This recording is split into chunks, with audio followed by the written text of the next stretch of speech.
Welcome guys once again. आज हम 2016 में आई मूवी इन्फर्नो को एक्सप्लेन करने जा रहे हैं, जो कि एक क्राइम मिस्ट्री मूवी है और इसके लीड रोल में है टॉम हैंक्स। मूवी की शुरुआत में हमें एक गजब का सिटी व्यू दिखाया जाता है, जहां पर कुछ एजेंट्स एक आदमी का पीछा कर रहे होते हैं और फिर हमें उस आदमी के मन की बातें सुनाई देती हैं कि एक वायरस है जिसे अगर एक्टिवेट किया गया तो दुनिया की आधी आबादी खत्म हो जाएगी, और अगर उस वायरस को एक्टिवेट न किया गया तो भी अगले 100 साल में पूरी ह्यूमन काइंड खत्म हो जाएगी। असल में मैनकाइंड एक कैंसर की तरह है और उसका क्योर मैंने ढूंढ लिया है, जिसका नाम इन्फर्नो है। वैसे मैं पकड़ा जाने वाला हूँ, मगर मैंने इन्फर्नो को कहीं छुपा दिया है और मैंने अपने फॉलोअर्स के लिए कुछ सुराग छोड़े हैं। इसके बाद ये आदमी एक बहुत ऊंचे टावर तक पहुंच जाता है, मगर उसके पास अब भागने का कोई रास्ता नहीं बचा था, तो ये आदमी टावर से नीचे कूदकर अपनी जान दे देता है। इसके बाद फिर हमें पता चलता है कि मरने वाला आदमी एक साइंटिस्ट था जिसका नाम बर्ट्रैंड जोबरिस्ट था, और उसे जो एजेंट्स चेस कर रहे थे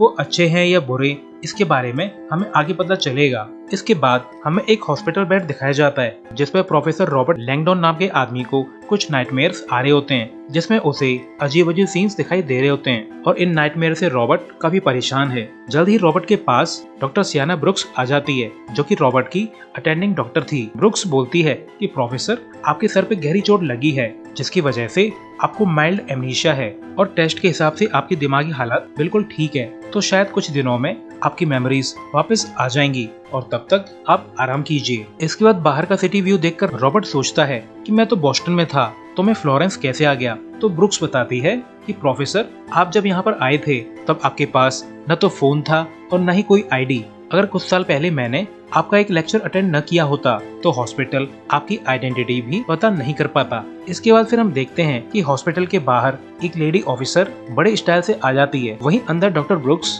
प्रोफेसर को इन्फॉर्म करती है कि आपसे पुलिस वाले पूछताछ करने आए हैं। तो मैं बता दूं कि आपके सर पे चोट किसी एक्सीडेंट की वजह से नहीं लगी थी, बल्कि ये चोट गन शॉट की वजह से लगी थी। गोली आपके सर को छूकर निकल गई थी। आप किस्मत वाले हैं जो जिंदा बच गए। वहीं अब तक लेडी ऑफिसर अंदर तक आ चुकी थी, जो एक हॉस्पिटल स्टाफ को मार देती है। यानी ये लेडी एक असैसिन है जो ऑफिसर का वेश बनाकर यहाँ पे आई है। फिर ब्रुक्स प्रोफेसर को जल्दी से अपने साथ ले जाने लगती है और टैक्सी तक पहुँचते पहुँचते प्रोफेसर बेहोश हो जाता है। जब प्रोफेसर को होश आता है तब वो डॉक्टर ब्रुक्स के फ्लैट में था। ब्रुक्स कहती है कि फिलहाल के लिए आप बिल्कुल सेफ हैं, मगर मुझे बताइए कि आपके साथ क्या हुआ था जो कोई आपको मारना चाहता है। मगर प्रोफेसर को कुछ भी याद नहीं आ रहा होता, उसे तो बस अजीब अजीब से डीमन फेसेस के फ्लैशबैक आ रहे होते हैं। प्रोफेसर बताता है कि मैंने एक प्लेग मास्क देखा है और ऐसा मास्क 14th सेंचुरी के डॉक्टर्स पहनते थे। मैंने बहुत सारा खून देखा है और शायद नर्क भी, और इस सब में एक औरत भी मौजूद थी जो मुझे कुछ ढूंढने के लिए कह रही है। इसके थोड़ी ही देर बाद प्रोफेसर को कुछ याद आने लगता है, तो वो ब्रुक्स के कंप्यूटर पर अपनी ईमेल्स चेक करता है, जिसमें उसे इग्नाजियो बुसोनी नाम के आदमी की मेल मिलती है जिसने लिखा था कि मैं दुआ करता हूँ कि तुम ठीक हो। मेल खोलने के बाद एक मैसेज मिलता है जिसमें लिखा था कि माफ करना, हम मिल नहीं पाए, मगर जो चीज हमने चुराई थी वो बिल्कुल सेफ है और मैं भी सेफ हूँ। और लास्ट में लिखा था पैराडाइज 25। मगर तभी प्रोफेसर को वहम होता है कि इग्नाजियो यहाँ पे मौजूद है और उसे किसी सांप ने काट कर मार डाला है, मगर असल में ऐसा कुछ भी हुआ नहीं था। इसके बाद प्रोफेसर अपनी ड्रेस को चेंज करने लगता है, मगर उसे अपने कोट में एक ट्यूब मिलती है। डॉक्टर ब्रुक्स ट्यूब देखकर बोलती है कि ये तो एक तरह की बायो ट्यूब है जो कि काफी डेंजरस वायरस को कैरी करने के लिए यूज होती है। ब्रुक्स पूछती है कि ये ट्यूब आपके पास कैसे आई, मगर प्रोफेसर के पास इस सवाल का कोई भी जवाब नहीं था।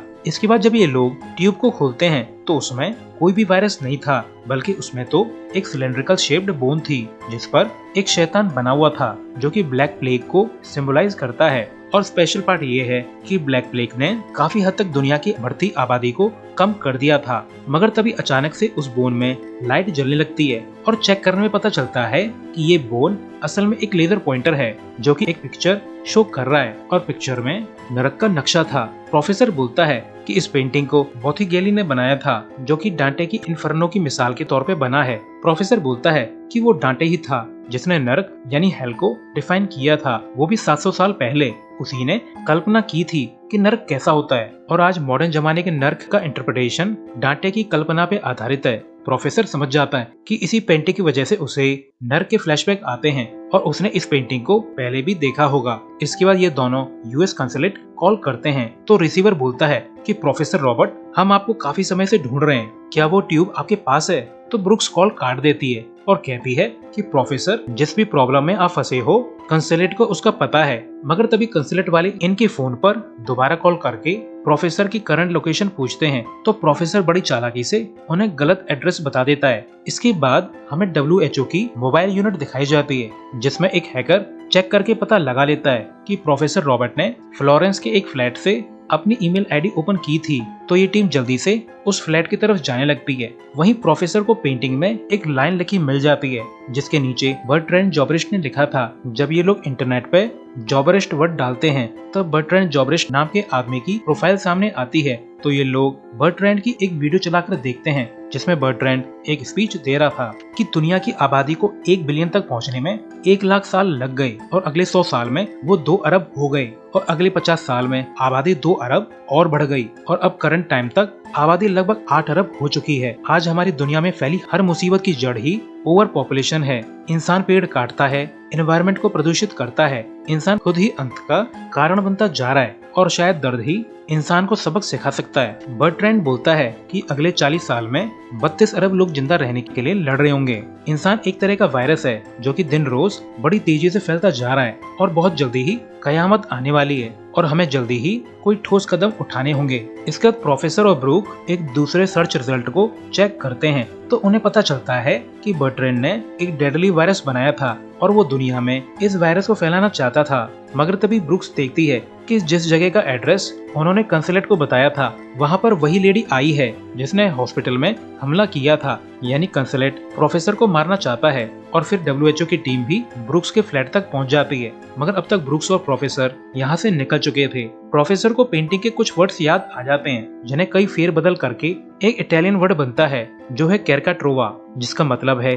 ढूंढोगे तो मिलेगा। तो प्रोफेसर कुछ सोचकर बोलता है कि प्लाजो वेचियो चलो, जो कि एक म्यूजियम है। वहीं फिर हम देखते हैं कि WHO की टीम को एलिजाबेथ नाम की एक लेडी लीड कर रही है और टीम में एजेंट बुशैर्ड भी मौजूद है जो कि वही आदमी है जिसने मूवी की शुरुआत में बर्ट्रैंड का पीछा किया था। बुशैर्ड अपने आदमी से बोलता है कि एलिजाबेथ को कुछ भी बताने की जरूरत नहीं है और उसके आदमी ट्रस्टेबल नहीं है। वहीं वो असैसिन अपने बॉस को कॉल करके हेल्प मांगती है। इसके बाद हमें एक पानी का जहाज दिखाया जाता है जिसके अंदर एक ऑपरेशन बेस बनाया गया है जहां पर एक आदमी अपने बॉस हैरी सिम्स को रिपोर्ट करता है कि मिशन में प्रॉब्लम आ रही है और अब तो WHO भी मिशन टारगेट के पीछे पड़ गया है। हैरी सिम्स कहता है कि व्यांथा से कहो कि प्रोफेसर रॉबर्ट को मार के उसकी डेड बॉडी को गायब कर दो। यहाँ हमें पता चलता है कि हैरी सिम्स एक प्राइवेट सिक्योरिटी फर्म का CEO है और बर्ट्रैंड जोब्रिस्ट इस फर्म का प्रीवियस क्लाइंट था। तो हैरी सिम्स बोलता है कि मुझे वो वीडियो देखनी है जो बर्ट्रैंड ने हमें भेजी थी। वही हमें ब्रुक्स और प्रोफेसर दिखाए जाते हैं।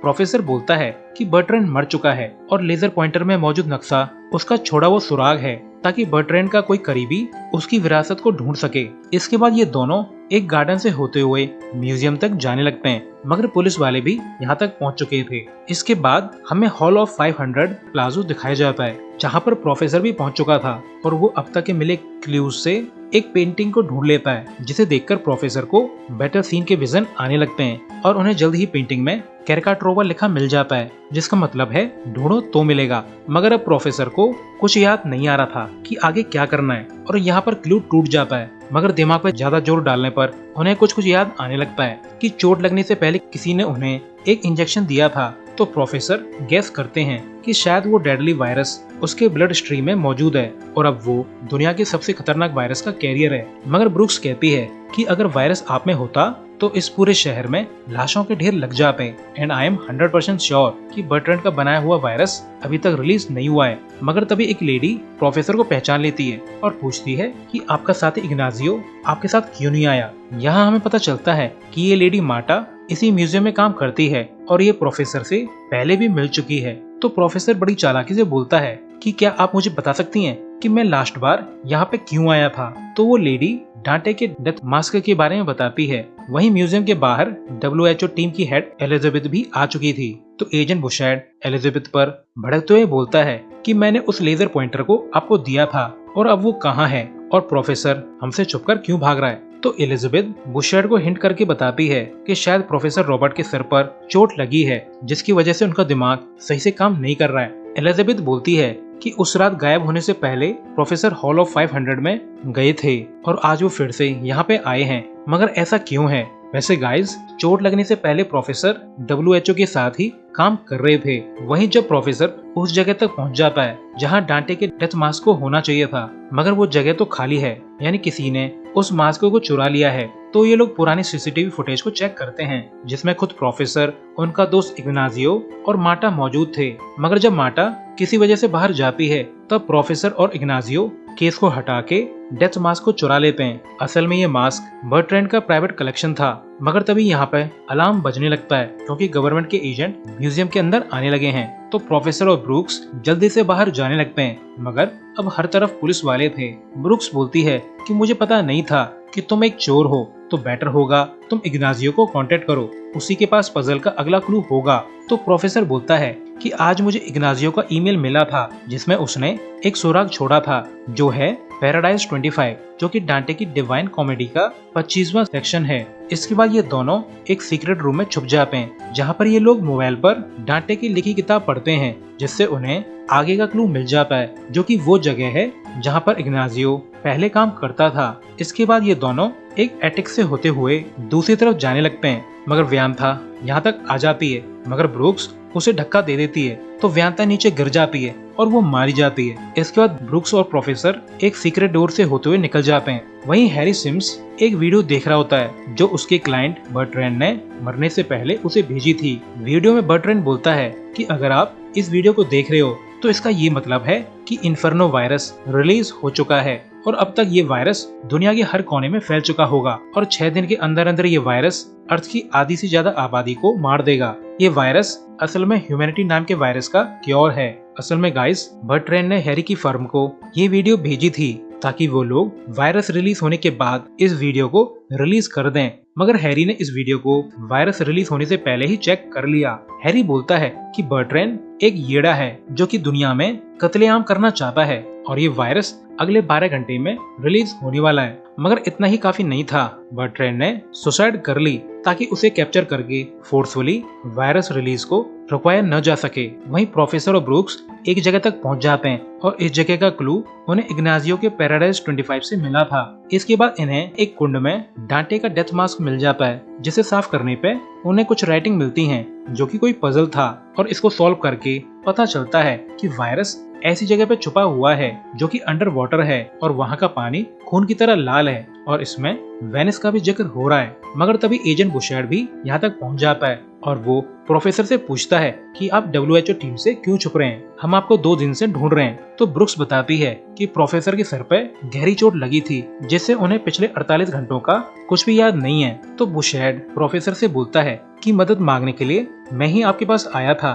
तो प्रोफेसर को कुछ कुछ याद आने लगता है और वो बोलता है कि मैं एक औरत के साथ था, मगर फिर मुझे किसी ने इंजेक्शन लगा दिया और उसके बाद क्या हुआ मुझे कुछ भी याद नहीं है। तो बुशर्ड बोलता है कि वो औरत एलिजाबेथ है, जो कि WHO के लिए काम करती है और शायद एलिजाबेथ किसी फॉरेन गवर्नमेंट के साथ मिलकर बर्ट्रैंड के वायरस को बेचना चाहती है। मगर प्रोफेसर को इस पे भरोसा नहीं होता, क्योंकि उसे एलिजाबेथ के बारे में भी याद आ गया था। मगर फिर भी प्रोफेसर बोलता है कि मुझे लगता है कि वायरस वेनिस में मौजूद है। इसके बाद फिर हम देखते हैं कि एलिजाबेथ एयरपोर्ट से कहीं जाना चाहती है और हैरी सिम्स भी यहाँ तक पहुँच जाता है। वहीं दूसरी तरफ प्रोफेसर, ब्रूक और बुशर्ड ट्रेन से वेनिस जाने लगते हैं। बुशर्ड बोलता है कि मैं पिछले 2 साल से बर्ट्रैंड के पीछे लगा हूँ, वो मुझे मिल भी गया था, मगर उसने सुसाइड कर ली और उसकी पॉकेट में वो लेजर पॉइंटर था जिसमें नर्क का नक्शा था और वो नक्शा एक तरह की पहेली थी जो कि बर्ट्रैंड के फॉलोअर के लिए बनाई गई थी। बुशर्ड बोलता है कि मैं उस पॉइंटर को लेकर आपके पास आया था और आपने पजल को डिकोड करना शुरू ही किया था कि आप किडनैप हो गए और उस वक्त आप एलिजाबेथ के साथ थे। मगर तभी प्रोफेसर को फ्लैशबैक आता है कि उससे हेल्प मांगने के लिए बुशर्ड के बजाय एलिजाबेथ आई थी और ये दोनों एक दूसरे को बहुत अच्छे से जानते हैं। इसके बाद बुशर्ड के जाते ही प्रोफेसर ब्रूक्स को बताता है कि ये आदमी झूठ बोल रहा है और यही आदमी WHO की टीम में मौजूद ट्रेटर है। इसके बाद ये दोनों बुशेट को टर्न करके यहाँ से भाग निकलते हैं। वहीं दूसरी तरफ हैरी सिम्स एलिजाबेथ को बताता है कि वो 2 साल से बर्ट्रैंड के लिए काम कर रहा था। हैरी की फर्म 2 साल से बर्ट्रैंड और उसकी रिसर्च को प्रोटेक्ट कर रही थी, मगर उसे पता नहीं था कि बर्ट्रैंड इतने खतरनाक वायरस पर काम कर रहा है। हैरी पूछता है कि आपका एजेंट बुशेड इस समय पे कहाँ है, मगर एलिजाबेथ के पास इसका कोई भी जवाब नहीं था। तो हैरी बोलता है कि मेरी फर्म एक प्राइवेट सिक्योरिटी फर्म है, हम प्रोफेसर को ढूंढ सकते हैं और मैं अच्छे से जानता हूँ कि प्रोफेसर को बचाने के लिए आप मेरे जैसे आदमी के साथ भी सौदा कर सकती हैं। तो ये दोनों वायरस को फैलने से रोकने के लिए एक साथ काम करने के लिए राजी हो जाते हैं। वहीं दूसरी तरफ प्रोफेसर एक बोट से वेनिस तक पहुंच जाता है, जहां कुछ ज्यादा ही भीड़ थी। तो प्रोफेसर बोलता है कि हर साल 2 करोड़ लोग वेनिस घूमने आते हैं और महामारी फैलने के लिए ये जगह बेस्ट है। इसके बाद ये लोग नेस्ट पजल वाली जगह तक पहुंच जाते हैं, जहां की टूर गाइड से पूछताछ के बाद इन्हें एक नाम पता चलता है, जो है एनरिको डेंडेलो। प्रोफेसर बोलता है कि हम गलत देश में सुराग ढूंढ रहे हैं। डेंडेलो ने यहाँ रूल जरूर किया था, मगर उसने अपना खजाना इस्तानबुल में छुपाया था,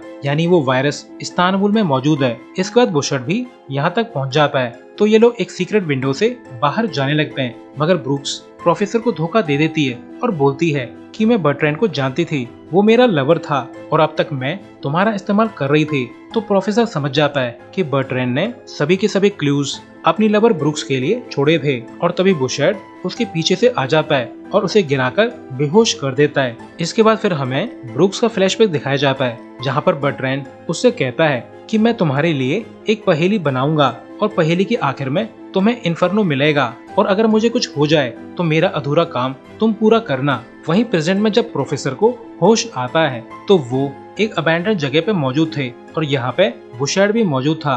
वो पूछता है कि वायरस कहाँ पे है, मगर तभी यहाँ पर हैरी सिम्स भी आ जाता है और वो बुशर्ड को मार देता है। हैरी कहता है कि प्रोफेसर, फिलहाल के लिए मैं आपका मददगार हूँ। हैरी बताता है कि बर्ट्रैंड के मरने के बाद ब्रूक्स हमारे पास आई थी, उसने हमसे हेल्प मांगी थी और हम भी ऐसे डेंजरस वायरस को फैलने नहीं देना चाहते थे, तो हमने ब्रूक्स के साथ हाथ मिला लिया। एलिजाबेथ को लेजर पॉइंटर एजेंट बुशर्ड से मिला था और उसी को डिकोड करने के लिए वो आपके पास आई थी, और जब एलिजाबेथ तुमसे मिलने गई थी तो हमें मौका मिल गया। इसके बाद हम लोगों ने आपको किडनैप कर लिया और फिर हॉस्पिटल वाला वो इंसिडेंट हुआ था जो कि हमारा सेटअप था। हमने ही आप पर हॉस्पिटल में हमला करवाया था और फिर डॉक्टर ब्रूक्स ने आपकी जान बचा ली, तो आप ब्रूक्स पर भरोसा करने लगे। जब आपने यूएस कंसुलेट को कॉल किया था तो वो कॉल मेरे ही आदमी ने उठाया था और सब कुछ सही चल रहा था, मगर मिस ब्रूक ने प्लान बिल्कुल चौपट कर दिया और वो आपको भगाकर ले गई। उसके कुछ अपने ही प्लान्स थे।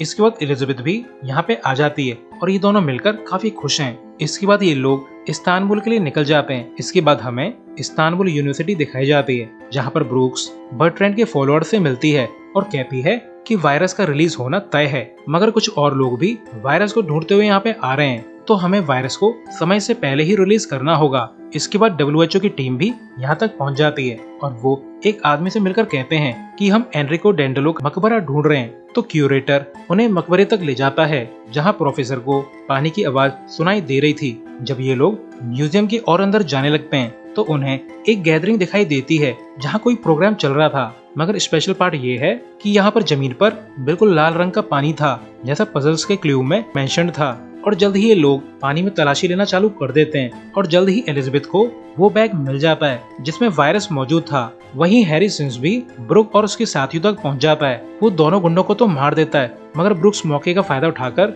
हैरी सिम्स को मार देती है और अब तक प्रोफेसर भी ब्रूक्स तक पहुंच जाता है। वो ब्रूक्स को समझाने की काफी कोशिश करता है, मगर ब्रूक्स उसकी एक भी नहीं सुनती और वो पानी में कूदकर बॉम्ब को मैन्युअली एक्टिवेट कर देती है, जिससे यहाँ पर एक तगड़ा धमाका होता है जिससे ब्रूक्स मारी जाती है। मगर सबकी खुशकिस्मती एलिजाबेथ ने वायरस वाले बैग को कंटेनमेंट बॉक्स में डाल दिया था, तो वाइब्रेशन से बैग फट तो जाता है, मगर कंटेनमेंट बॉक्स के अंदर ही वो कैद रहता है और अब वायरस फुली कंटेन्ड और सिक्योर है। बाहर आने के बाद इनका ट्रीटमेंट होता है। प्रोफेसर बोलता है कि ब्रूक्स को लगता था कि वो दुनिया को इंसानियत से बचा रही है, तो एलिजाबेथ सिर्फ इतना ही कहती है कि वायरस को जेनेवा ले जाया जाएगा और वहाँ पर इसे पूरी तरह से खत्म किया जाएगा। इसके बाद एलिजाबेथ प्रोफेसर को पपी देकर यहाँ से निकल जाती है। इसके बाद हमें इटली का सीन दिखाया जाता है जहाँ पे प्रोफेसर डांटे के मास्क को म्यूजियम में वापस रखाता है और इसी सीन के साथ ये मूवी एंड होती है। तो अभी के लिए goodbye, thanks for watching.